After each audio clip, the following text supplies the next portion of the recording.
features. We'll be discussing around 7 features.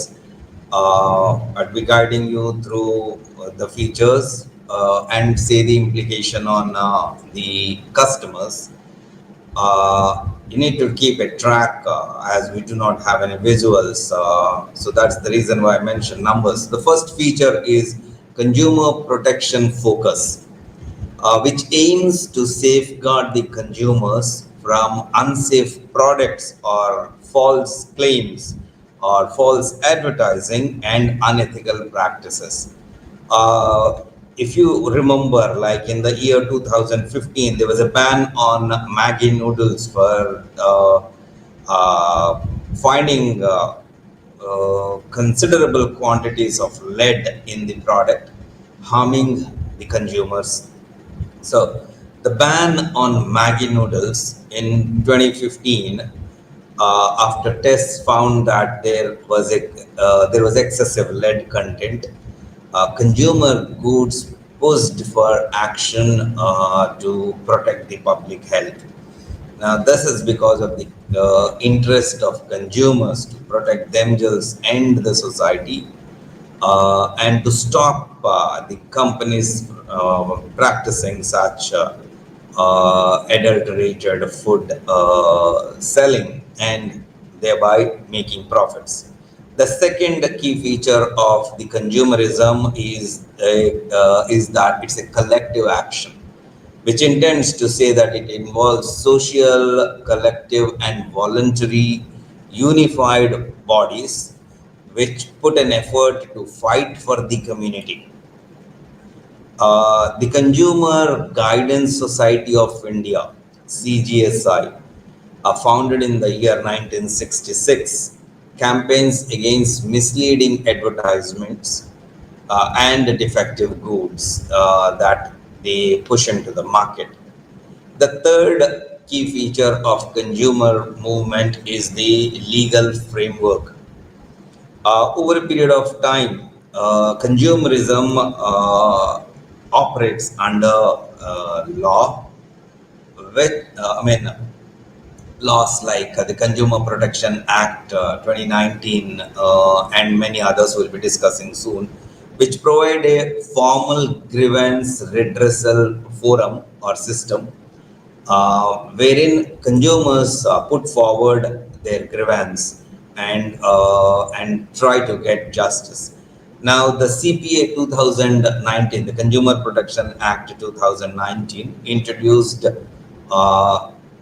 the Central Consumer Protection Authority, which penalized organizations like Amazon and Flipkart for unfair trade practices. We'll be discussing more of it soon again. The fourth feature that we come across with this consumer movement is the awareness orientation it has. It actually educates the consumers about their rights and also responsibilities.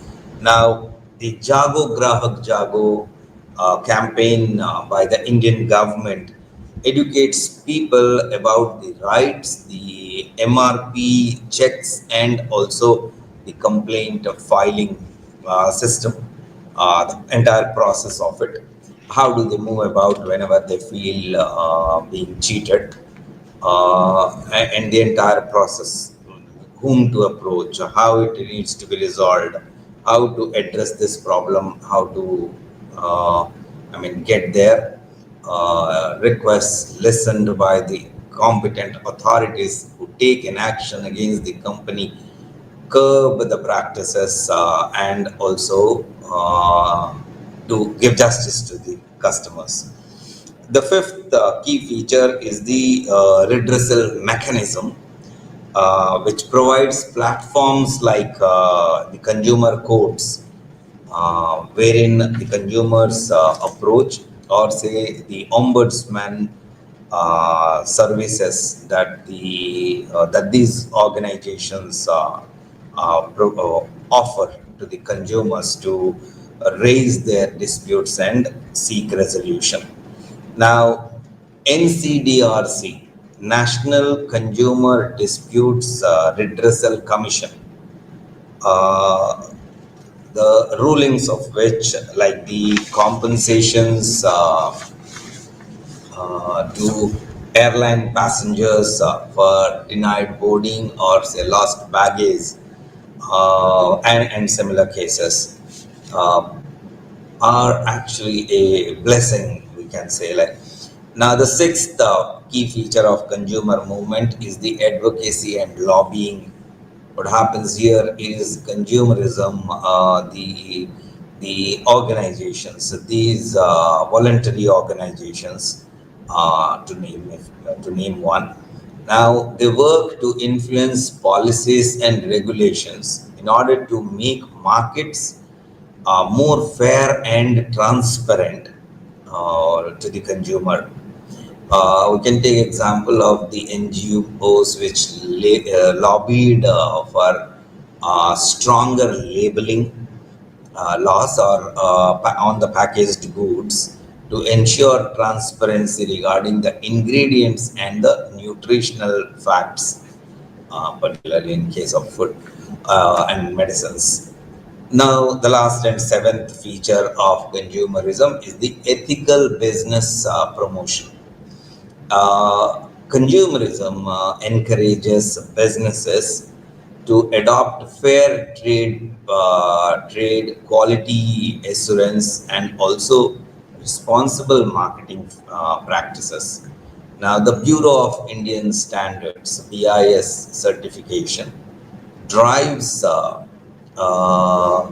and encourages manufacturers to maintain quality standards and mention the quality standard of their products, like the ISI or say the other similar marks on the electrical appliances, on different food products and all. So these need to be very, very clear and communicated to the consumer. Now, let us look at the history of consumerism or the consumer movement in India. Well, it started in the 19th century, late 19th century, but it took a better shape, and the presence was felt and realized by the larger masses only in the early 20th century. And if we look at specific cases of the pre-independence era, that is up to the 1947, consumer protection was very informal, mostly through local bodies, traders guilds, and also trading systems like the Hart or Bazaar, and they had their local norms which were abided by the marketers, and consumers were kind of protected from any malpractices happening by these traders.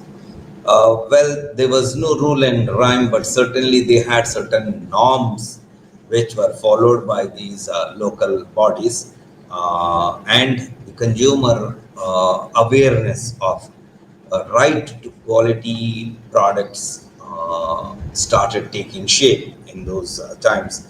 Now, the focus was on quality and purity of goods, especially in food grains and essential goods. Now, if we look at specific incidents like the Bombay Prevention of Food Adulteration Act of 1899, is one of the earliest regulations to protect consumers from adulterated food. Later, we also have noticed consumer cooperatives arising.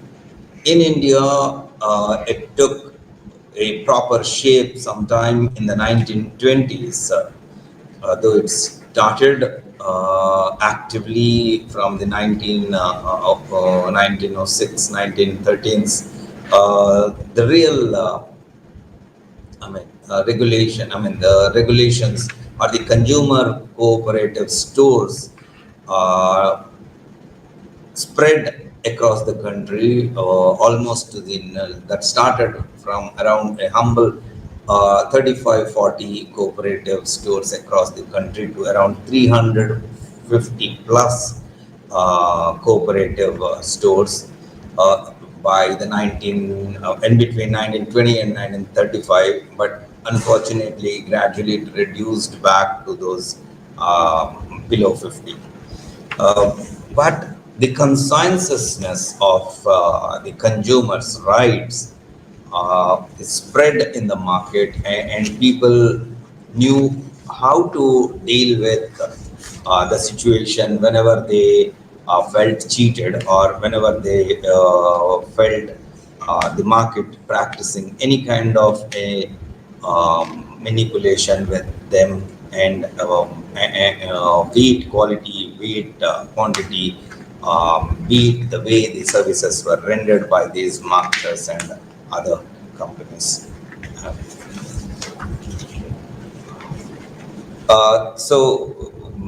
After this, if we move on to the early independence period, that is 1947 to the 1970s, if we can define the dates. We have seen the government emphasizing on self-sufficiency, and consumer protection was not a priority though. Exploitative practices like black marketing or hoarding of pulses cereals and all, and then selling at a higher price, or any kind of an adulteration were common during these times, and legal actions were taken under the Essentials Commodity Act of 1955, which enacted to prevent hoarding and control prices. A specific case, if we can think of, like the public protests in the 1960s against hoarding of essential goods, that led to a stricter reinforcement of the of rationing.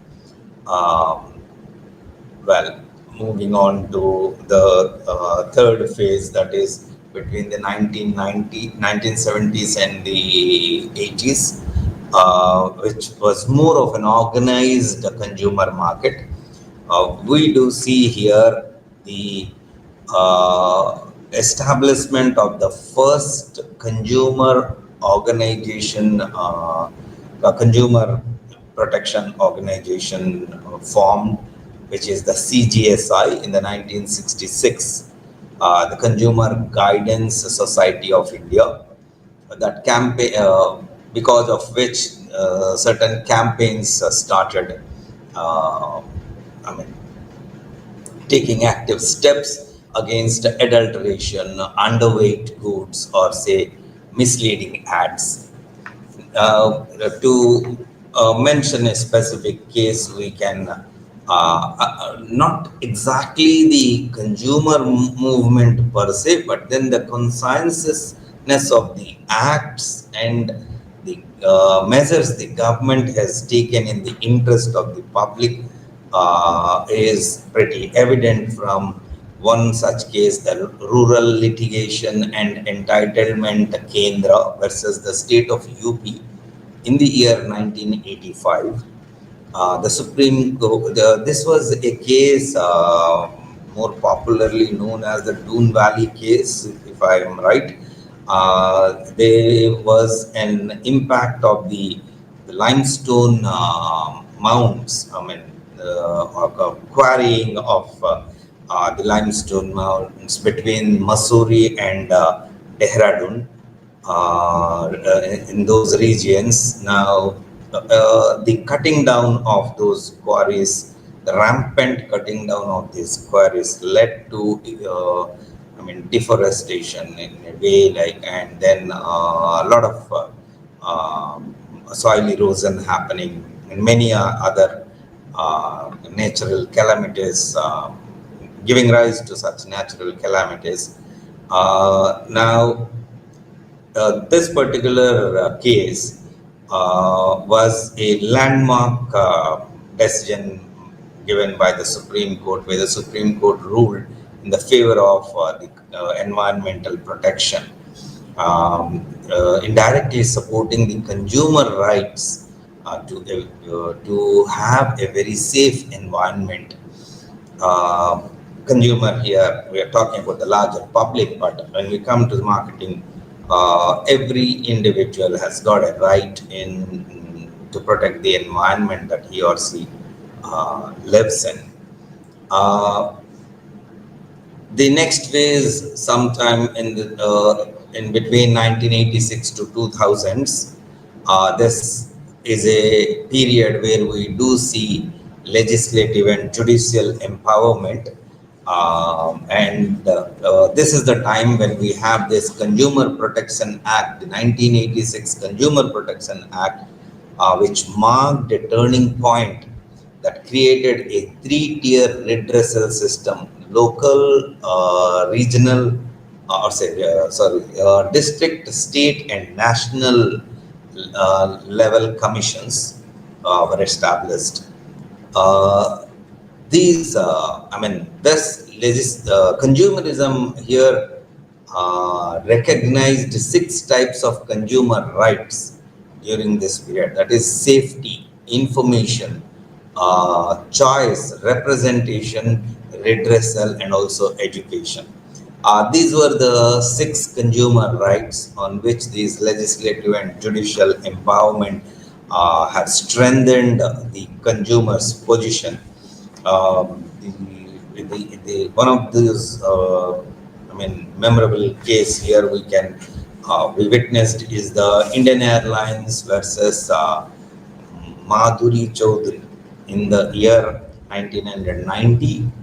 The consumer was awarded compensation for a uh, delayed flight, reinforcing the Consumer Protection Act.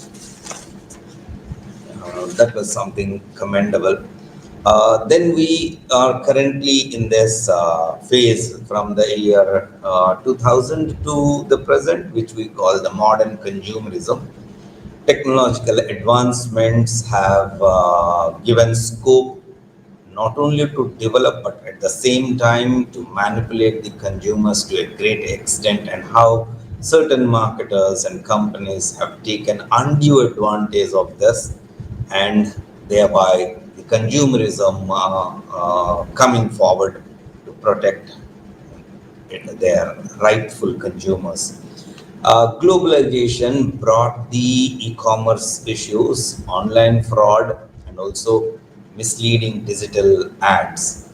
Now, Consumer Protection Act 2019 introduced the CCPA, the Central Consumer Protection Authority, that has come up with strict penalties for false ads and also like celebrity endorsements. And the e-commerce regulations were also introduced during this period. Some remarkable cases we can note here is like the 2022 CCPA, the Central Consumer Protection Authority has fined Amazon for selling substandard pressure cookers without any BIS certification. Okay. During this time, there are several other regulations also came from different avenues, like the TRAI, or the Telecom Regulatory Authority of India, the SERC, or the State Electricity Regulatory Authority in the year 1998. In the year 1999, we come across the IRDA, Insurance Regulatory and Development Authority. And in 2006, the FSSAI, the Food Safety and Standards Authority of India, and also recent in 2016, we come across the RERA, or Real Estate Regulatory Authority. These are some of the successful consumer welfare laws that are established. Let us look at how each of these is having an impact on the integrated marketing communications of the organizations. Let us first look at TRI, that is the Telephone Regulatory Authority of India. TRI controls the telemarketing and the SMS campaigns, and also which has come up with the facilities like DND lists or the controlling the spams or any kind of restriction, that do not disturb lists and all. Now, TRI encourages customer consent based communication, changing how telecom brands execute promotions. Now, the TRI also pushes brands to adopt digital permission based and content driven campaigns. Now, if you remember, we were talking about the opt out. If you are not interested to get information continuously pushed through your digital devices, interrupting your routine work by sending their marketing messages, which may or may not make any sense to you, which are pushed because of your accidental or intentional visit to a certain site, I mean, that attracted your attention, and you went a couple of steps further into the website and browsed the product or say the company for whatever interest, and then these companies start pushing their products and their offers and schemes to your devices unsolicited. But then on the regulation taking a action against such practices, they now offer you an opt-out. So a choice is given to you to tick the check box whether you would like to have further communication from these organizations or not. So that is kind of a, I mean, respecting liberty to a great extent. The second regulatory authority we would like to discuss here is the SERC, the State Electricity Regulatory Commission or Authority, SERA, whichever you prefer referring to, right? SERC regulates the promotional claims in the energy sector, especially regarding tariffs or subsidies or renewable initiatives. Well, we do still get these messages, but possibly we have given our consent somewhere. Now, SERC requires factual, verifiable messages, limiting exaggerated marketing um, in order to keep the customers' interest safe. The third regulatory authority is the Insurance Regulatory and Development Authority, that regulates the insurance advertising to ensure transparency. Also, it requires inclusions of disclaimers, risk disclosures, and also mention the standard benefits or illustrations in a very clear, lucid way to the consumer. Also, IRDA communication strategies must balance persuasive messaging with mandatory legal content uh, whenever they attempt to reach their target audience. The fourth regulatory body is the FSSAI, which enforces strict labeling and health claim regulations for food products. Now, brands must align the advertising content with approved standards, reducing any kind of a misleading promotion. Now, IMC, Integrated Marketing Communications, should attempt to communicate and emphasize on the safety the quality certifications and compliance badges with the food products, like on the packaging and all. So, besides this, we also have the recent RERA, or the Real Estate Regulatory Authority, which mandates that property advertisements disclose project approvals, completion timelines, and registration details. Now, the RERA also reduces the deceptive visuals and claims in real estate advertisements, and RERA shifts the integrated marketing communication focus to trust building, legal compliances, and transparency rather than mere commercial intentions, sharing information which is in the favor of the agents, the real estate agencies. Let us now look at the current status of consumer movement in India. Um, your book does elaborate in a very nice manner with lots of examples. There wouldn't be any better explanation than what your material has provided you. I would recommend all of you to go through the material, every now and then, so that you can imbibe and answer your questions in the examination much better with appropriate examples. We would be dealing with many examples in the last part when I'll be explaining you how each of these stages, how they developed and all. Now let us look at the stages of consumerism in India. First is spreading awareness.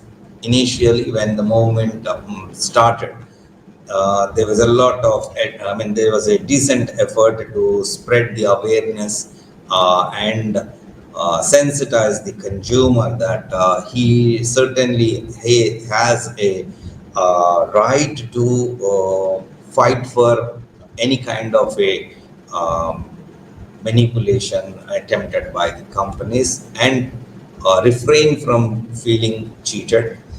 And the consumer movement and the, several VCOs, the voluntary consumer organizations, and the government are in their reach to help them get justice. Uh, then we moved on from the awareness stage to a more action oriented stage, where boycotting of low quality goods, or say demonstrating, the picketing were very, very prominent. And the consumer actually has moved ahead in not just believing that they would be listened to, they would be addressed to, but at the same time, they took those voluntary actions to reach to the authorities and avail the services in order to save themselves from further losses. Now, we moved on to a third stage, which is more of a professionally managed, I mean, voluntary consumer movement organizations, wherein it's not just enough to raise the voice, but then we need to document it. So the filing of complaints on behalf of the consumers, and the processes were made even more clear during this, and that's the reason why we call this a very professionally managed stage. And also spreading the awareness about the legal rights of the consumers. We moved on to a fourth stage, wherein we have seen proactiveness in terms of lobbying, in terms of litigation and laboratory testing. And these organizations now have the quasi-judicial powers with the network of consumer courts. So they have become truly powerful, and it further became very easy for the consumer to uh, fight for the claims. Let us now look at the impact of consumer movement on integrated marketing communication. So we'll be discussing the various consumer movement demands and how integrated marketing communication has responded to each of these consumer movement demands. Well, consumerism's organized efforts to protect the consumer rights directly affect how companies design and execute their marketing strategies. So let us look at each of these. The first one being the transparency in advertising. Um, and because of this consumer movement demanding a transparency in advertising, integrated marketing communications department must avoid exaggerating claims and ensure that the fact-based communication or fact-based messaging be practiced. In the 1940, Bonvita's claim of providing sound sleep uh, gradually changed to helping the child grow through food supplements is a classic example in this case. Now, the initial claim that Bonvita provides sound sleep couldn't actually be proven. So they moved to and or shifted to the focus of saying that food supplements would rather help the child's body to have a balance, and the balance would allow the child to grow well, and this growth is what Bornvita can render. Well, here the shift from push marketing to trust marketing is what we observe. Now, brands cannot rely on the aggressive promotions. Rather, they must earn consumer trust. And for this, what do brands do actually? Now, if we look at it, Amul in its campaigns focuses on honesty, Indian origin, and also the quality it delivers through its products. Now, this is because of the consumerism, but at the same time, Amul have always tried to be a responsible company in order to reach the harmless, I mean, the products that they reach is ensured to be harmless. Uh, the second consumer movement demand is the ethical labeling and packaging. Now,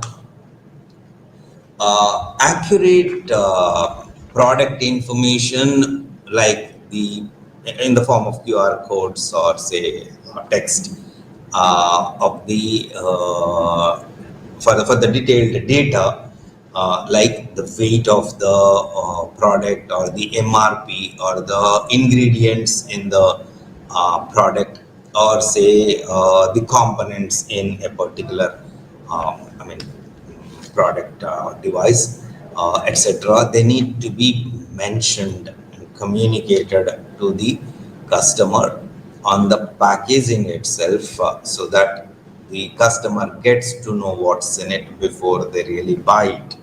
Now,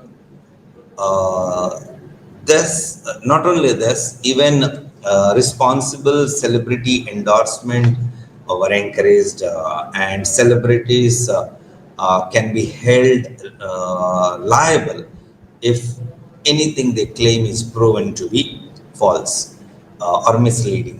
Now, this is a part of the Consumer Protection Act 2019.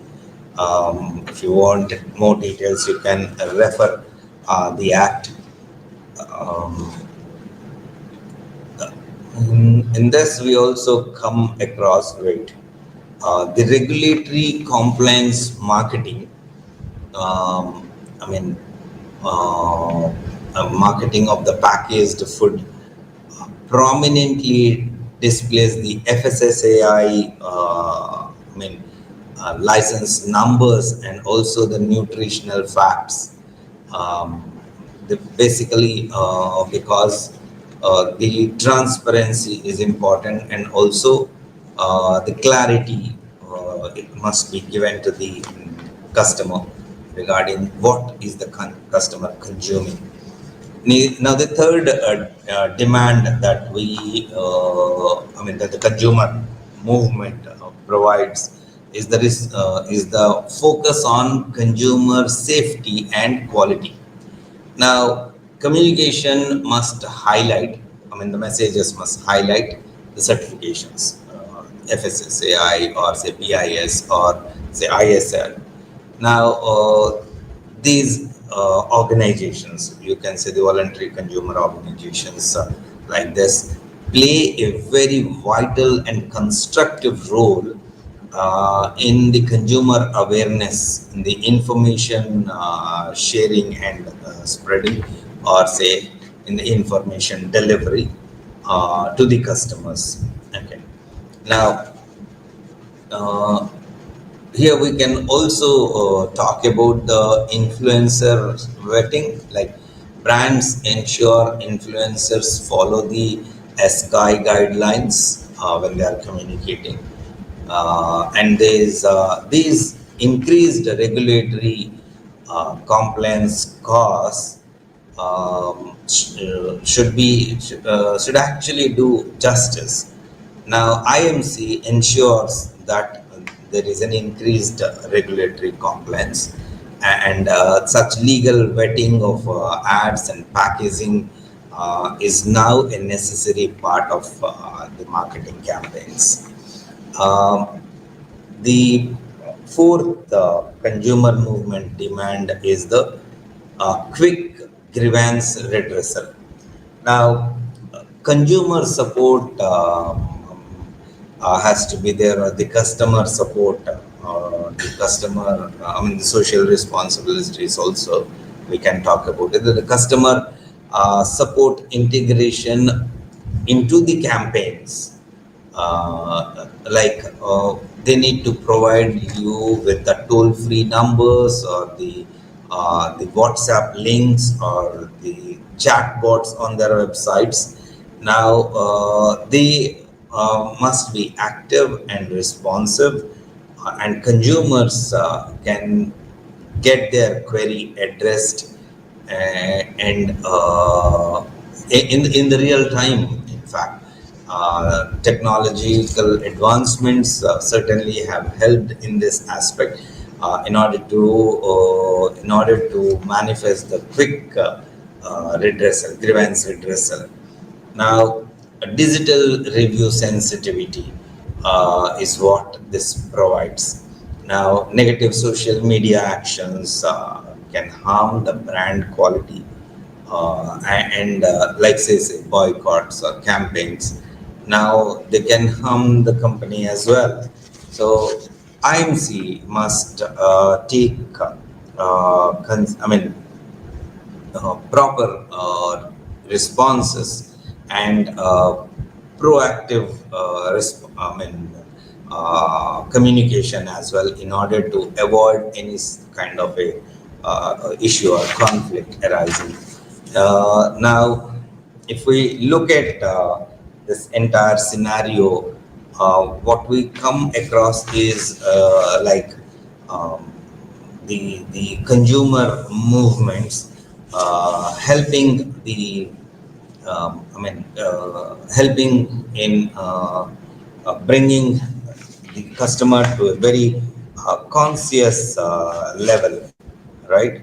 Now, if we look at the way things have developed in these past few decades, we certainly see not only the consumer is proactive, or the consumer um, is aware of these things, but also the consumer has been actively participating, not with a vested self interest for to protect himself or else, but also this has become a social responsibility on behalf of the consumer as well, and they are further enabling people, encouraging people to take steps in case they feel they are a victim of these malpractices by organizations. The various visual communication facilities that we use these days, like the food product, if it contains any kind of a animal fat or a byproduct of animal, and though claims to be vegetarian, uh, should be I mean, such practices should be stopped. So the symbols on the packages tells whether any animal derivative is an ingredient in the product by marking them as vegetarian, vegan, or say non-vegetarian, based on the ingredients that are there. And also, like when this is not restricted to products alone, even services like the airway services, when you are I mean, not treated well, or say your baggage is not taken care of properly, you can certainly reach either the ombudsman or the consumer movement authorities and claim for your loss that is borne by you because of the unprofessional practices that these marketers and service providers engage in. Uh, well, that we have actually covered a good length of discussion on this. We have seen how the various authorities like the FSSAI, the IRDA, the TRI or SERC and RERA have enabled consumers to feel safe, and in case they are facing any kind of a um, I mean, any kind of a chance of being um, manipulated by the marketers, should always resort to these bodies to help them, save them, and their interest be respected. So, if we look at the key features once again, we can just recollect the developments that have happened from the late 19th century till date, and also like the various stages, how it evolved and gave consumer movements the kind of strength it today enjoys. So the features are very important to understand consumerism further. So first is the consumer protection focus. The consumerism is actually trying to protect the customer always. You are not alone. The society is with you. The company is bound to be in your favor, to act in your favor, and this is what is ensured by the consumer movement forum. And integrated marketing communication has to feel responsible, act responsibly, and ensure that the consumer have complete transparency regarding all the information about the product, the use of it, uh, the the content of the the component, the ingredients of various products, and how they need to be used. All this information, the usage details, everything has to be communicated. This is not an individual fight, but this is a collective fight, and this is a collective action.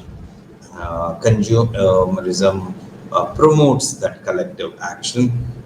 So it involves a lot of social, collective,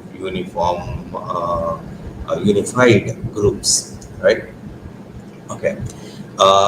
There's a legal framework. It's not just a group of people that are helping you protect your interests, but at the same time, there's a law that enables and gives us the I mean the proper processes of seeking justice, and it is completely awareness oriented. So these the consumer movement not only makes us aware but also educates us how to go about with our complaints and enjoy the consumer rights and the responsibilities that we own.